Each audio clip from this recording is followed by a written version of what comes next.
What's going on, everybody? Canuck here, and welcome to another episode of Course Design 101. And today we are taking a look at planting.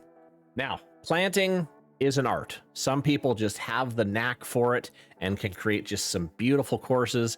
Others really have to work at it. It is either the most loved or most hated part of the design process. Especially as a new designer, it is probably going to be one of the last things you get really good at. And it probably takes, well, not probably, it does take the most time out of everything else in the design process. Laying down holes and sculpting, once you get the hang of it, is relatively easy, but actually making your course look immersive and really nailing that look you want, that takes a majority of your time. So, what I want to cover today, we're just going to kind of look at, again, the basics, with this being Course Design 101. I'm going to show you where you can find all of the assets. We're going to talk about managing the object meter. You can't just plant infinite trees and bushes forever and ever. So how to try to monitor that. And we're also going to look at a few tips on how to kind of help your planting, but also how to help plant efficiently as well. So let's dive in. And as you can see, we're not on our tutorial course anymore. I am here at one of the courses I'm currently remodeling. This is Persephone Golf Club, which I'm hoping in the next few weeks should make its way on to 2K25.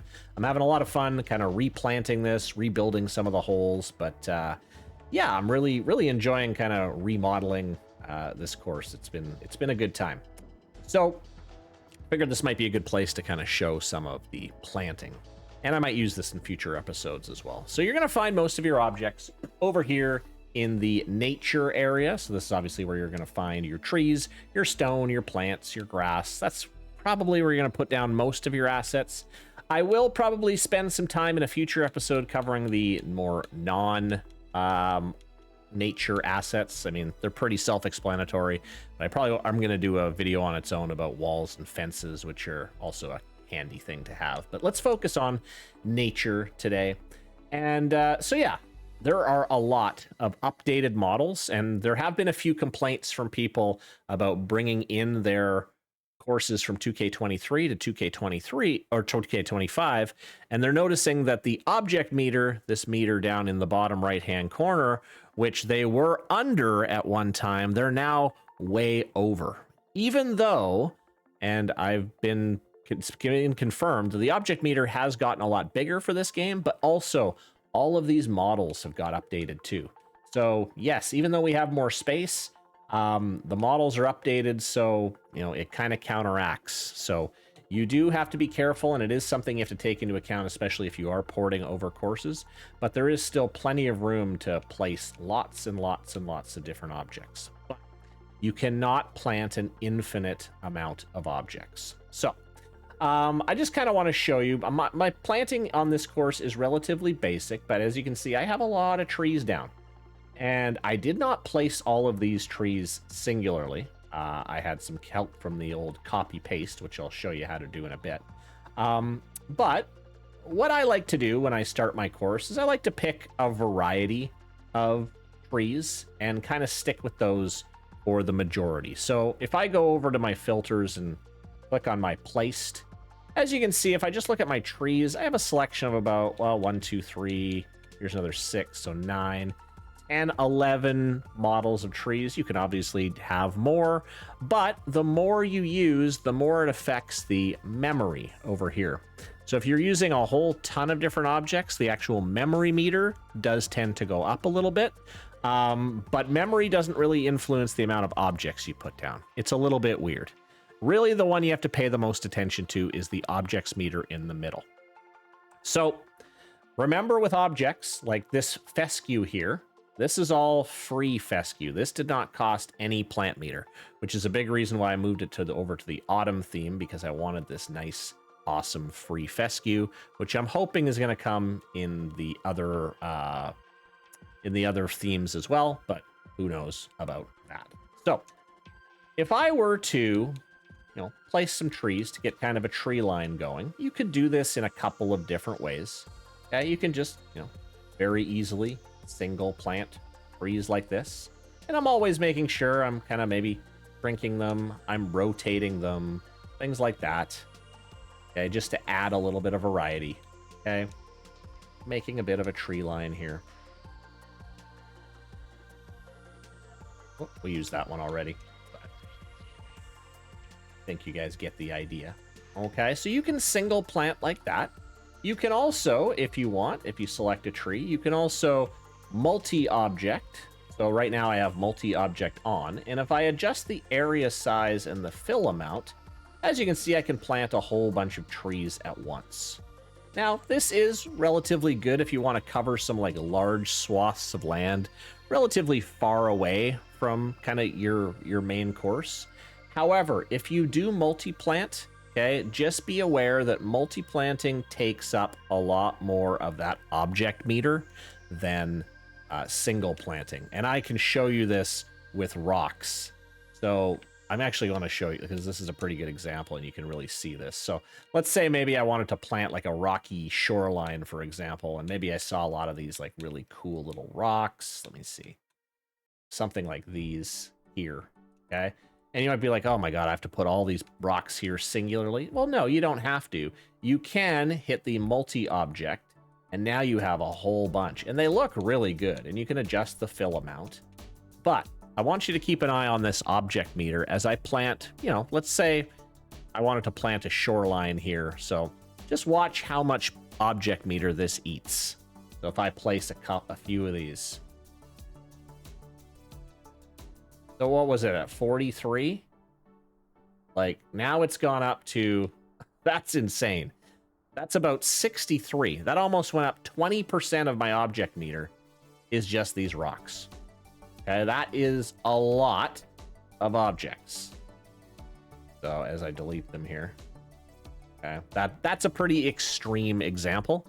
But if you were to use fewer rocks, and what I like to do if I really want to plant a whole bunch of things, I like to do the single plant. It does take a lot more time, but if I'm just kind of holding down my right thumb pad here, and I'm just kind of spam planting like this, okay, this can be, you know, it'll take a lot longer, but over time, it will take up probably less object meter, okay? You'll probably have a few less rocks, but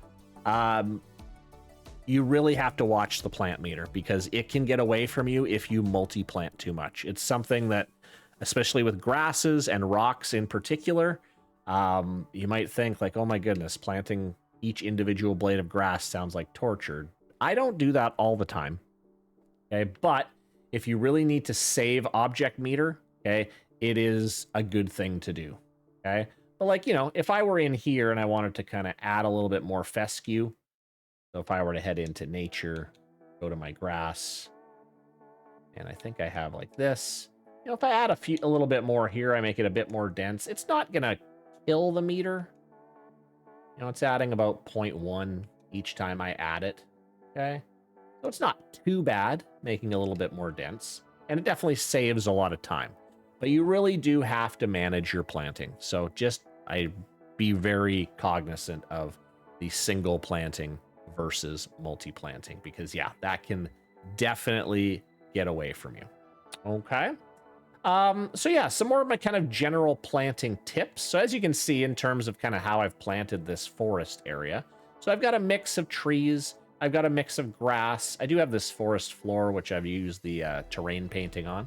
We will do an episode soon on a little bit more of a deep dive onto terrain painting. But also I have these little bushes here, which are great. And you can find these in the trees menu. There's a whole bunch of bushes.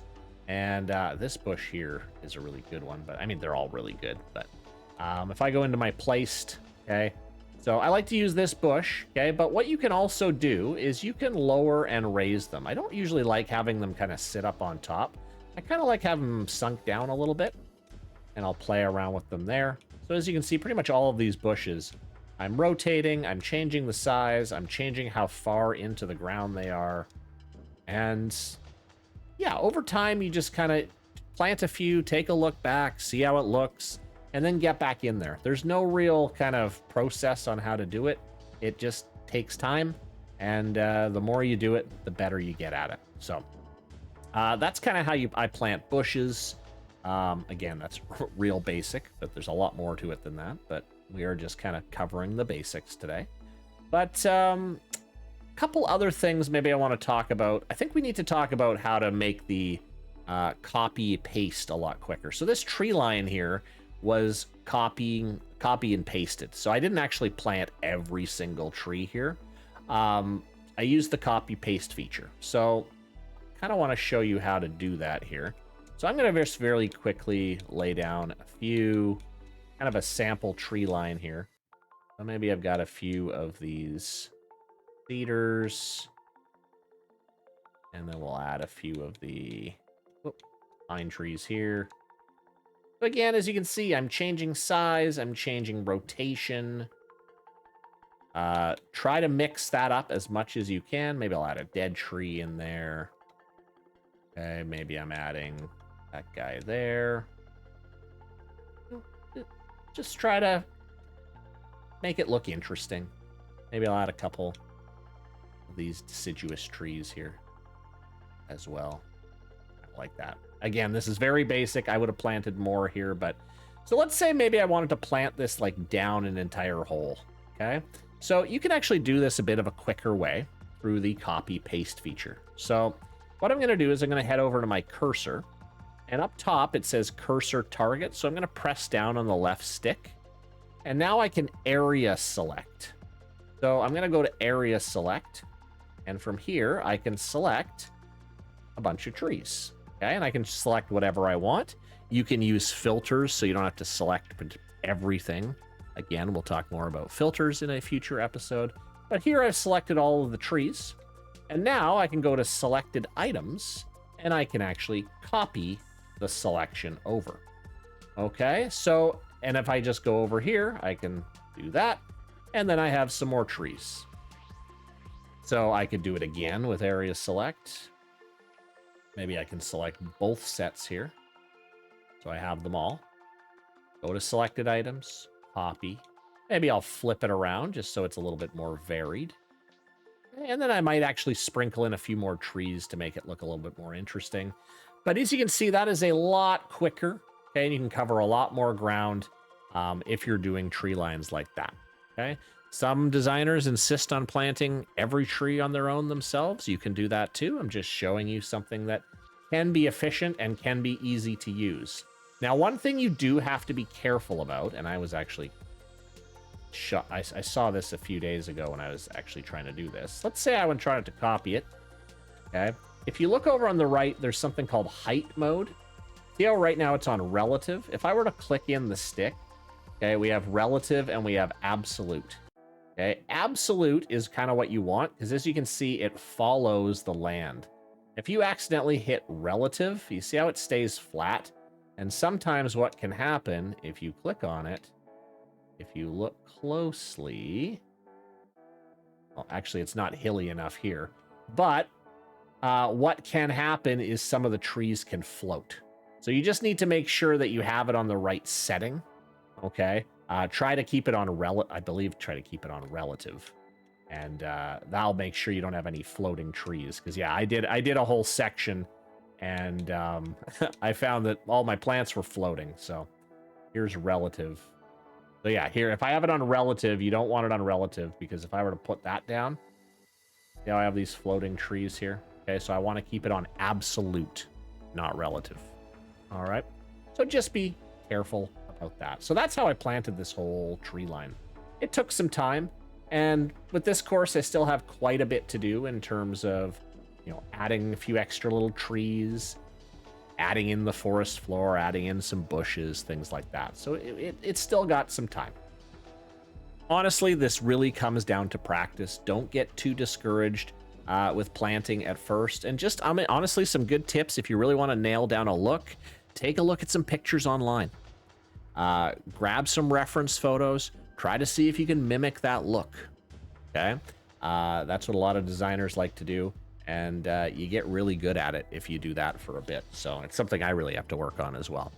But yeah, planting is a fun part of the design process, at least for me. But again, I know some people hate it. So You know, stick with it, and a really well planted course can set good courses and great courses apart. Like, really well planted course along with really well designed course can just make very memorable, fun video game golf courses. And when we're designing, I think really that's really what we want. So yeah, I mean, there's so much more to cover in the topic of planting. I might do more of an advanced tutorial at another time, but again, we just kind of wanted to cover the basics. So if you have any more questions, please let me know for future episodes. We still have a few more things we have to cover. I know a lot of people have been asking me about water in the comments. The water tool is currently kind of busted right now, so I'm waiting for hopefully a fix on that before I can really show you how to do water. But hopefully that's coming soon. So thank you guys so much for watching, and looking forward to seeing you on the next episode.